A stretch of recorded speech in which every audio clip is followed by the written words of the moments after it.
So my video just cut out just as that black truck suddenly pulled up directly below this window and sat there for a few minutes. And then guess where it went? Nobody got in or out. That black truck has nothing to do with this particular building complex. The black truck sat below this window in some sort of weird and threatening maneuver, revving its engine while I was sitting here making a video. And then it pulled right into that driveway right over there. So it's the same piece of shit. The psycho creep who drives that truck, who's been pulling up to me as I've been walking along this sidewalk, usually making nasty comments at me as he's pulling up to the intersection of Union Ave and Green Street. So now I know where that piece of shit lives. It's a psycho creep who has literally pulled his big black truck up to me as I've been walking up and down the sidewalk several times over the last few years. And he has made some very nasty comments at me out of his window. I don't even know who that reject is, but obviously he has issues with women. Most of the men who live in this corner seem to have some significant mommy problems, which translate into resentment and aggression towards women in general. And for some strange reason, they like to take it out on me. Maybe because I'm one of the few women who actually live in this building complex. That psycho creep in the black truck whose driveway is literally right between this house right here and that house right there. He could be friendly with some of the other psycho creeps in this building complex, and therefore they all have some serious issues where women are concerned, specifically independent single women. All of these misogynistic rejects, many of which are sex offenders, registered sex offenders, and then unregistered sex offenders. They simply behave like sex offenders, like masturbating loudly and blasting porn movies throughout the hallway. That is sex offender behavior regardless of whether you're registered or not. Well, they probably all know each other, right? It's like a sex offender community in this corner. And that goes back to what I was just saying before my video cut out about evil. Evil is not this distant mystical concept that only people with science fiction tendencies believe in. It's very real and it is very basic.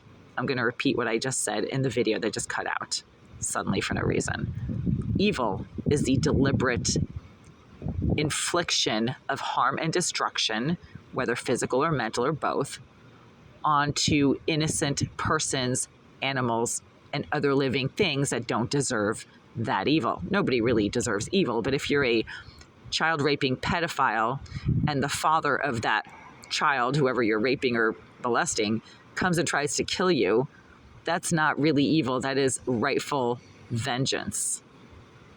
Okay? Although it is a deliberate infliction of harm upon another person, it is justified in some way. Maybe not by law, but cosmically in some way, right? So when I say innocent persons, I mean people who really haven't done anything to harm the aggressor in any way, shape, or form. Right now it's approximately, 10:30 p.m.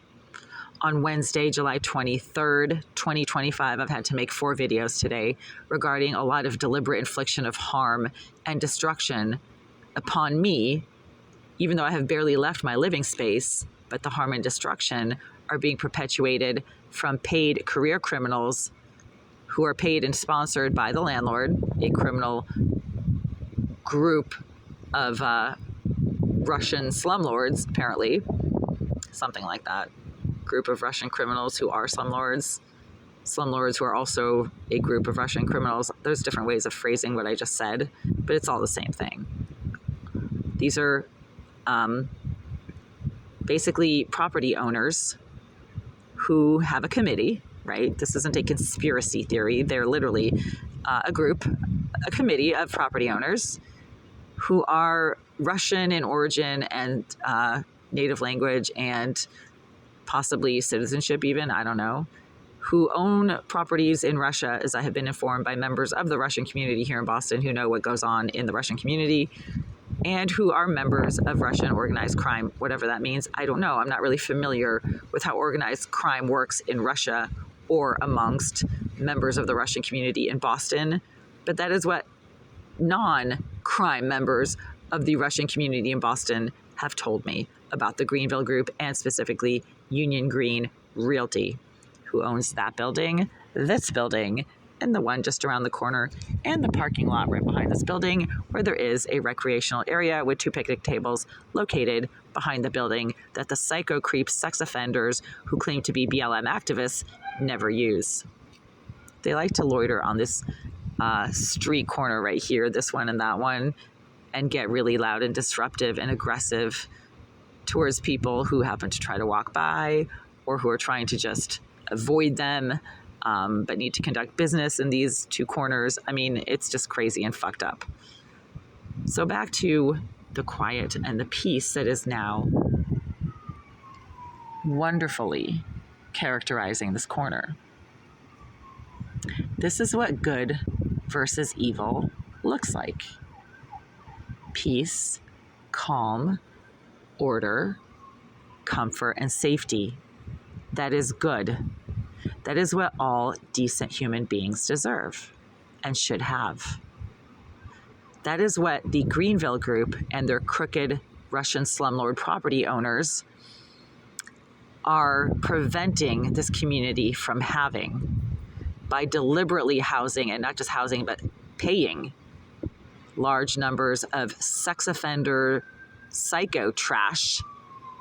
These are verified rapists, child molesters, wife beaters, career criminals, thugs, violent asswipes. Almost all males, but with a few females, such as Jasmine Irizarry, thrown into the mix. You have an unholy shitstorm of demonic behavior. Sometimes I stick my head out this window and record the demonic behavior. And again, by demonic, I don't mean like running around with horns and a tail. I mean, they are deliberately causing disruption, loud noise disturbances, and therefore harm upon the innocent people of this area, of this corner, including other people who live in this building complex. Not everyone who lives in this building complex are sex offenders, but many of them are, and they seem to be the ones who are doing the most damage and disruption and consequent harm to everyone else. Therefore, back to the concept of angels and demons. Humanity has always had a fascination with angels and demons. You see a lot of imagery of angels and demons in Renaissance paintings, artwork, sculptures, literature, teachings, all kinds of intellectual products from the Middle Ages and the Renaissance, and even the Enlightenment, which was the 16 and 1700s.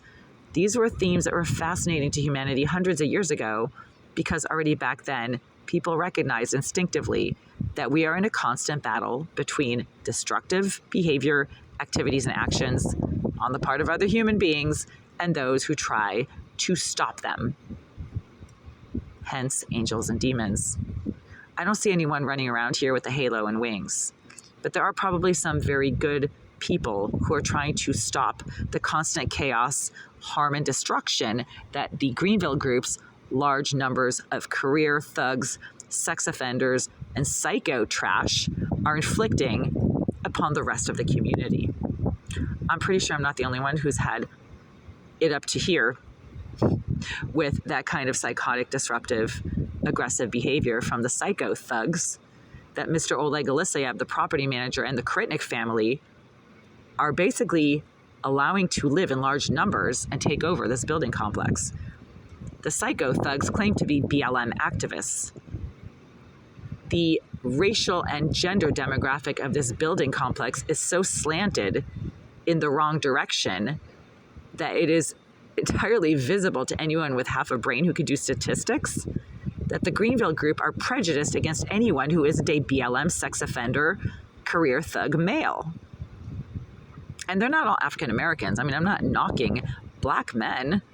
There are some wonderful black men out there, like Senator Tim Scott, like Barack Obama, although these days I'm not sure what's going on with him, but, you know, he was pretty awesome maybe 10 years ago. Dr. Ben Carson, you know, Michael Jordan, one of my favorite people ever, the athlete, right? I used to love Bill Cosby before he turned out to be a psycho creep and rapist But okay, he gave good face, as Madonna said. He gave good face. Bill Cosby was the face of fatherhood in America for many years. People thought he was a great dad, and he wrote a book called Fatherhood that I actually purchased and gave to my dad on Father's Day. So, these psycho creeps, these sex offender, hate stalking rejects who claim to be BLM activists are not the face of successful Black American men. They're not the face of anything other than chaos, destruction, and sex offender stuff, right? Hate stalking women, placing surveillance devices in women's bathrooms, loudly